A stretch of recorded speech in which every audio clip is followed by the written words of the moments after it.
How's it going, folks? It's Rob here. In this week's video, I thought I'd do a little bit of a catch up on the soil patch, give you a bit of a look at a few things that have gone on, and we'll have a look at the aquaponics next week. I've still got to pick up some seedlings to plan it out, so I'll wait till then till we do that. So yeah, flip the camera around and give you a bit of a gander. So last week I mentioned that we're getting the landscaping done this week. Well, that's not going to happen. It's Friday already. I spoke to Phil, the guy who runs the place, and he said they're still catching up with all the work that they missed out on due to a couple of weeks worth of rain. So fingers crossed in the next 2 or 3 weeks they may start. We'll just have to wait and see.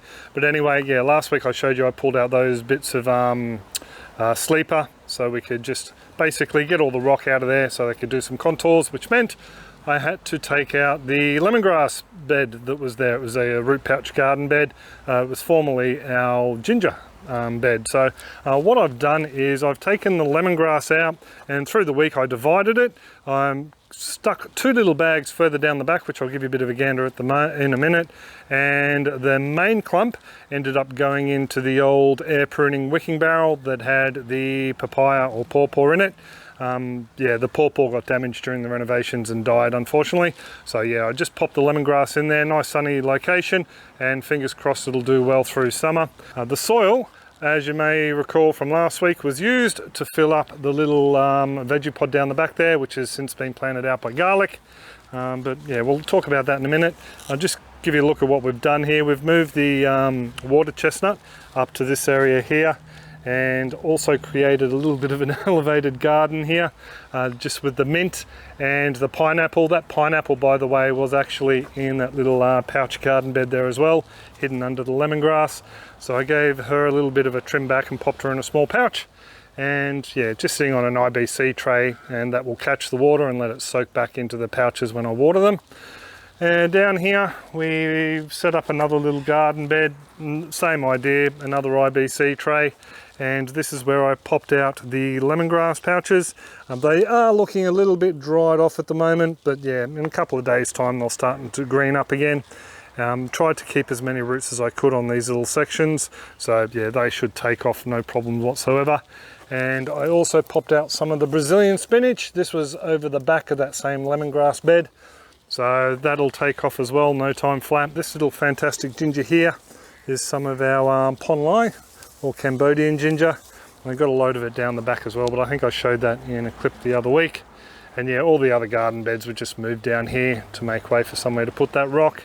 The garlic. So the varieties we're using are some Glen Large garlic, which we bought as seed bulbs. They're really good for our climate here, and also some Australian grown shop bought garlic we saw on sale. Not too sure how well it will do in our climate, but we just needed a few extra cloves just to fill out the bed. What I did to prep them was I broke them into the individual cloves, and then I popped them in a kelp and potassium bicarbonate solution just to let them soak overnight. The kelp is supposed to help them set roots, and the potassium bicarbonate is an antifungal, and so I added that in there just in case there was a fungal issue with the ones that we bought from the shop. So I let them soak overnight in the kelp solution, and I noticed on the store-bought cloves that we started to see little nubs of roots, for the want of a better word, nubs will fit, start to form on them, so we knew they were right to go.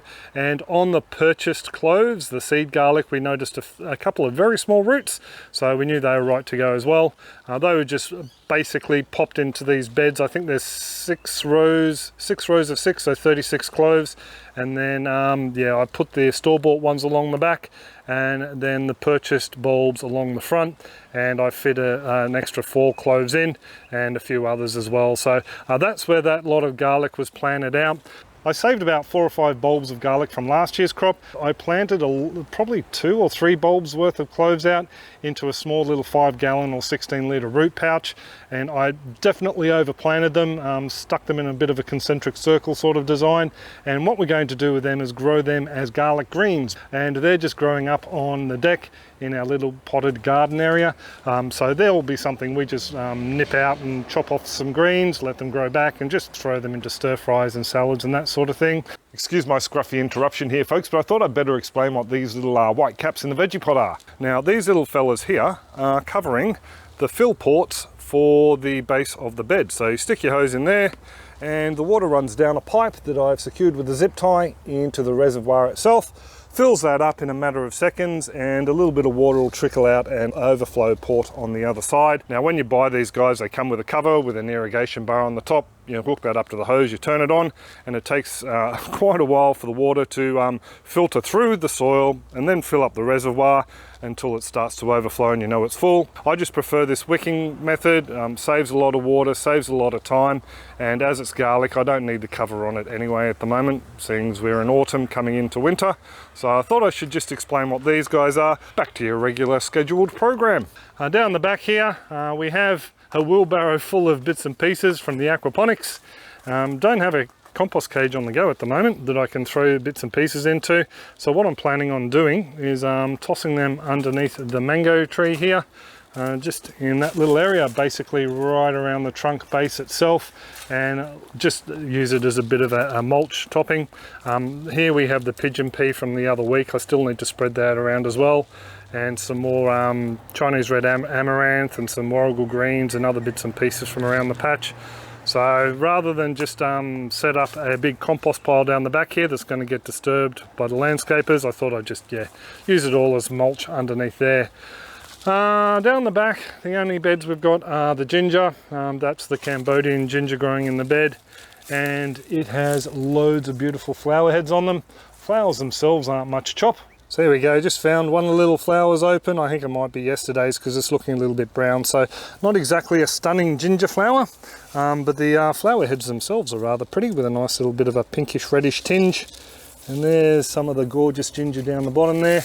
All the new growth comes out as this pink, dark pink ginger, and I actually really like it. It's got like a little bit of a lemony zing to it. That's the Cambodian or Ponlai ginger. Just back at the garden area proper, I'll give you a bit of a look at what I've done through the week. I planted out the asparagus crowns that I took out a couple of weeks ago, just into this bed here. It's not set up as a wicking bed, it's just basically got a big fill hole at the top of the IBC that's down the bottom, so there'll be a little bit of water sitting in the low spots, and then anything excess will just drain straight out below it. As you can see, the asparagus is not minding it too much. Got some nice little sort of medium-sized spears coming up down there, but these guys here, they will be moved eventually out the front once we end up getting the retaining walls built out there. I might let them overwinter here, and then as they start to die off, or when they die off, we'll move them out the front just as a dormant crown. And there's the lid there I forgot to take up. This bed here has some garlic in it that just kept growing after last season, some of which I flattened with the lid when I forgot they were in there. So yeah, this is the bits and pieces we've just been nipping off and trying in stir fries, and we liked it so much we thought, yeah, that's why we'd do those other cloves. These beds here, this is a Chinese red shallot bed. We just use these as green onions at the moment. As you can see, we had one shallot down the bottom there, and it's just exploded. Bianca and I were down here yesterday, and we decided that we'll clear this bed out and feed it up and plant some of the seedlings I'll be getting tonight, hopefully, fingers crossed, in here. And we also need to do something about this bed here. It's just been taken over by this all-year basil. It's not a bad flavour, it's very strong. So Bianca and I just been taking 2 leaves, cutting them very fine and just mixing them through meals. Not like if it was a normal sweet basil, we'd probably take off that much and throw it in the salad. This stuff has just got a really strong peppery mentholy flavour, so we don't like adding too much in there. And just down here, we have a refugee black turmeric. It's just a corm that fell out when I nipped some out for a mate, and yeah, I decided just to pop him down in there, so it'll just die back and overwinter. But the idea with this bed here is to pull the basil out, put it in a root pouch or a wicking barrel, and then get some peas started up the trellis. What else? There's not really a lot. Oh, actually, there is a couple more things I forgot about. This bed down here, it had the Welsh onions taken out of it. The rest of the plants in there were just old. That's the Chinese amaranth over there, and I think there were some brassicas that were just self-sown. They looked pretty gnarly, so I decided to pull them out. And the Welsh onions that were left here, the bunching onions, I've just popped them in there for now because I needed to dig through some organic matter through here just to loosen it up. And what I've decided to do is just use up some of the peat moss I have on hand at the moment, just to loosen this soil up. And I also gave it a little bit of a feed with some slow release organic pellets and the activated rock minerals, so that should be enough just to keep this one going. And then I'll probably end up doing a top dress of the compost after the seedlings go in, and then some mulch over there. That compost, by the way, just quickly, it doesn't look like it's flowering blueberries. It doesn't look like it's contaminated with persistent herbicide because I have broadleaf weeds popping up in here. So I'm fairly sure that we don't have any issues. We've got some sow thistle and we have some asthma weed coming up down in here. So I'm fairly sure this will be good to go. I was digging through there earlier. There's a couple of compost worms in there. So I'll be using that just to top dress the beds after they've sown out. Over here, I planted out one of the large turmerics. You can see it started to shoot, that we harvested from the bed that had to be moved down the back. Also given a lot away to supporters and a few local friends, so hope they grow well for you folks. And these 2 barrels here have some potatoes. What I did was I fed up the soil and then took some of it out. It's just sitting down there in a root pouch ready to go back in. And then I popped in, I think there's 3 potatoes in this one, and there was only 3 in there, and then I found another one with some eyes in it and I just stuck him down in the middle, so 4 in that back one. So yeah, hopefully we'll get some good growth out of them before things get too cold here. We don't get frost, so they should be fine frost wise, but yeah, it'd be nice to have some potatoes come the end of winter. We'll see how we go. But yeah, that's pretty much all it. There's some other beds on the grow here and some other bits and pieces, but these 2 beds will be coming out and we'll be having our row of 5 beds here once the landscaping's done. And yeah, it's going to be a very slow winter in the patch. Probably only have about 5 to 6 square meters growing. So I do hope you folks are enjoying these little catch-ups, just looking at how the garden's going while we're waiting for the landscaping to be done. There will be an aquaponics video next week, but like I said, I wanted to get some seedlings before I post a video on that, just give you a look at planning them out and what we're doing with the system. But I can assure you, the fish are all good. Water temps come down a little bit, had a bit of a cold snap, but other than that, everything's hunky-dory up there.